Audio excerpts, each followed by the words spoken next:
नमस्कार बच्चों,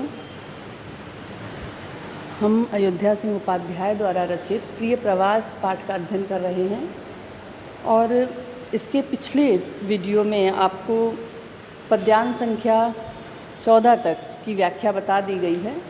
आज हम पद्यांश संख्या 15 से शुरू करेंगे।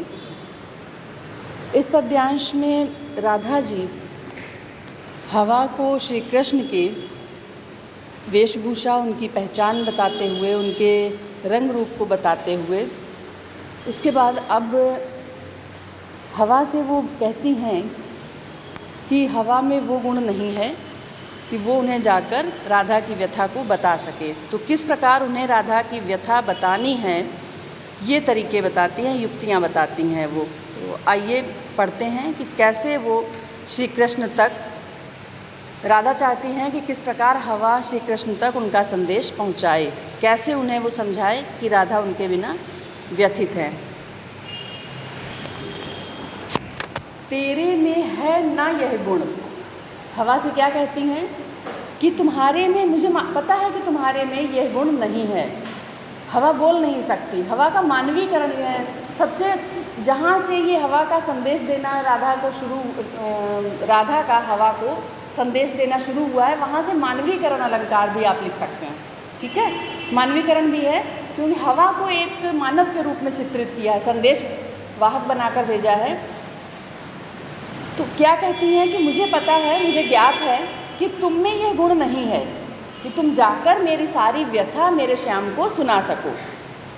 व्यापारों को प्रखर मति और युक्तियों से चलाना, फिर भी तुम अपने कार्यों, व्यापार का अर्थ है क्रियाकलाप, अपने क्रियाकलापों को अपनी गति से, अपनी गतिविधियों से, अपनी बुद्धि का प्रयोग करते हुए, प्रखर मति का अर्थ है बुद्धि, अपनी तीव्र बुद्धि का प्रयोग करते हुए विभिन्न युक्तियां चलाना, जिस माध्यम से, जिस तरीके से तुम मेरा संदेश पहुंचा सको, उस तरीके से वहाँ मेरा संदेश पहुंचा देना।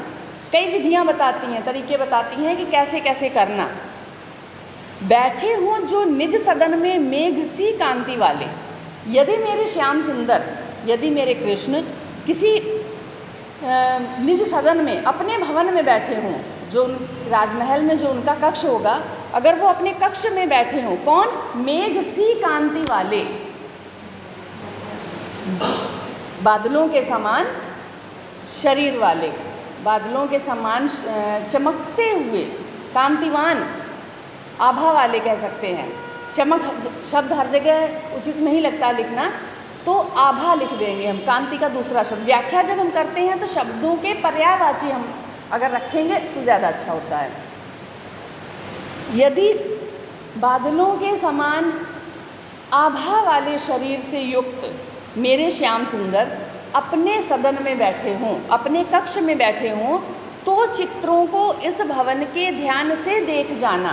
तो उस भवन में लगे हुए सभी चित्रों को तुम पहले ध्यान से देख जाना, सबको, जितने चित्र लगे हों सबको ध्यान से देख लेना, और फिर उनमें से ध्यान देना कि उनमें से यदि कोई चित्र, जो चित्रों में विरह विधुरा का मिले चित्र, कोई विरह विधुरा, विरह से व्याकुल, वैसे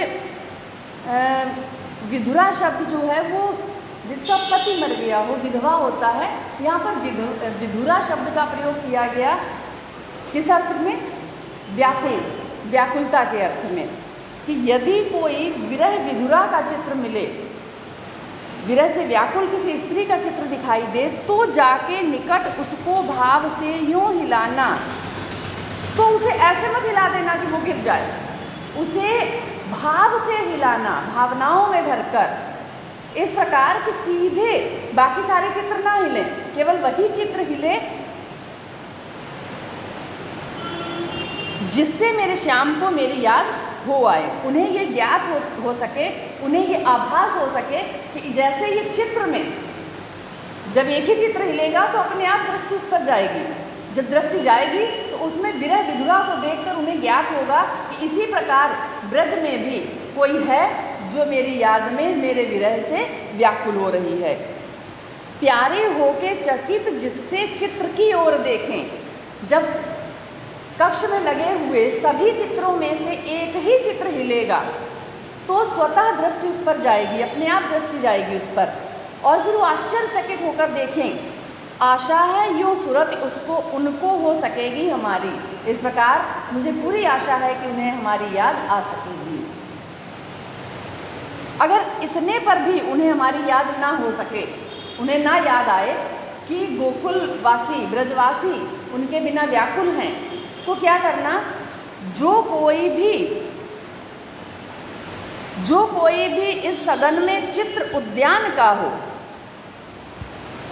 अगर कोई भी उस सदन में उद्यान का चित्र लगा हो, बगीचे का चित्र लगा हो, और हो प्राणी, ऐसा देखना चित्र वहाँ पर कि जिसमें एक बगीचा हो और बगीचे में बहुत सारे प्राणी व्याकुल होकर घूम रहे हों, पशु पक्षी जीव जंतु मनुष्य नर नारी सभी उसमें व्याकुल होकर घूम रहे हों, तो ऐसे चित्र को पास जाकर सन्निकट उसे हिला के उसे भी पास जाकर उसे भी हिलाकर वैसे ही करना जैसे कि विरह विधुरा के चित्र में तुमने वैसे ही देवात्मा को सुरति ब्रज के व्याकुलों की कराना।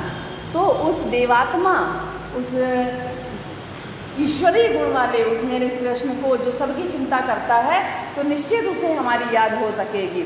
इस प्रकार हे पवन तुम जाओ और श्री कृष्ण को हमारी याद दिलाओ। इनमें भी क्या है, भाषा कौन सी है, साहित्यिक खड़ी बोली, शैली प्रबंध, छंद मंदाक्रांता है, रस वियोग श्रृंगार है। और जो शब्द आ जाते हैं बीच में, थोड़े से तत्सम शब्द जैसे आते हैं जो संस्कृत से युक्त हैं, उन शब्दों के आपको अर्थ भी आने चाहिए। जिन शब्दों में संधि हुई है उन शब्दों की संधि विच्छेद आपको आना चाहिए। जहाँ पर समास कोई बन रहा है वहाँ जो समासिक शब्द आ गया हो, पद आ गया हो, उसमें समास आपको पता होना चाहिए। भले आपके पाठ्यक्रम में ना हो समास, फिर भी अलंकार आपको पता होने चाहिए, कहाँ पर किस पंक्ति में किस शब्द में कौन सा अलंकार आ रहा है। क्योंकि आपके जो पाठ्यक्रम में अब प्रश्नोत्तर की तरह प्रश्न आते हैं, पद्यांश और गद्यांश के प्रश्न दिए जाते हैं, उसको आपको उत्तर लिखने होते हैं। पहले क्या था कि पहले केवल व्याख्या, संदर्भ, प्रसंग, व्याख्या, काव्यगत सौंदर्य, तो आपने पूरे पद्यांश का एक साथ बता दिया। अब किसी एक विशेष पंक्ति में विशेष शब्द में अलग अलग पूछ लिया जाता है। तत्सम पूछे जाते हैं, संस्कृत के उसके तद्भव बताइए, या फिर विलोम बता दीजिए, पर्यायवाची बताइए, संधि विच्छेद बताइए, समास बताइए, ठीक है। कभी कभी समानार्थी शब्द, अनेकार्थी शब्द, ये सारी चीज़ें आपको आनी चाहिए, क्योंकि बहुत ही स्कोरिंग क्वेश्चन होता है। 2 नंबर का एक क्वेश्चन, केवल एक शब्द, कुछ नहीं करना, समझने की बात है, केवल रटना है नहीं कुछ उसमें। समझ लिया तो 10 नंबर आपके गद्यांश के, 10 नंबर पद्यांश के, 20 ये पक्के हो गए। आगे बढ़ते हैं। आगे क्या बताती हैं राधा जी, हवा से कहती हैं कि कोई प्यारा कुसुम कुम्हला गेह में जो पड़ा हो।